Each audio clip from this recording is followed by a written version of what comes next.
In a sea of pink filled with thousands of survivors, thrivers, and supporters of breast cancer awareness, Mark Goldstein can't help standing out. That's because the 89-year-old is one of few men, if only in the crowd, that is a breast cancer survivor and wants other men to know that male breast cancer is rare but there. A motto he wears on a shirt that he has worn to all 234 Susan G. Komen races he has run in. Conventional wisdom is that this is a female disease, and statistically that's quite true.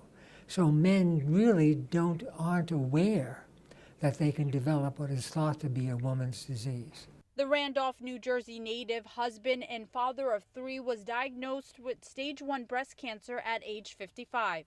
Well, I first was made aware that I had a growth beneath my nipple in February of 1988. But in typical male fashion, what do you think I did?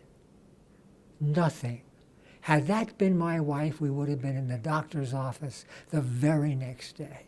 3 months later, Goldstein did eventually visit a doctor who diagnosed his condition, breast cancer. He underwent surgery where a portion of his left breast was removed and was followed by chemotherapy and radiation.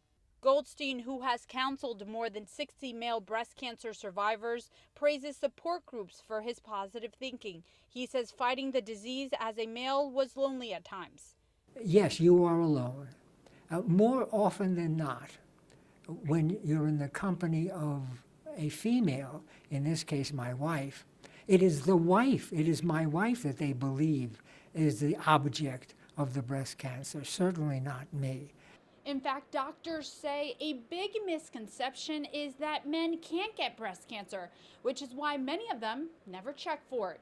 It's very important for men to be aware of the family history on all sides of the family, both the mother and the father's side. Unfortunately, breast cancer in men can be diagnosed later because we don't routinely screen for male breast cancer. Men should also be examining their armpits to feel for lymph nodes as well. Goldstein is now on a mission to bring awareness to other males about breast cancer, even the most macho ones. He says those are the ones most at risk. This is not an assault on your masculinity. Knowing that you could develop this disease should not affect you from an emotional standpoint. This is knowledge that you have just acquired. Act upon that knowledge. Next stop for Mark Goldstein, the next Komen race in Arkansas on October 22nd. He'll be the 6'2", gray-haired 89-year-old wearing a pink visor and his trademark shirt, bringing male breast cancer awareness to other men, one race at a time. In Morristown, Raven Santana, Bios 1 News.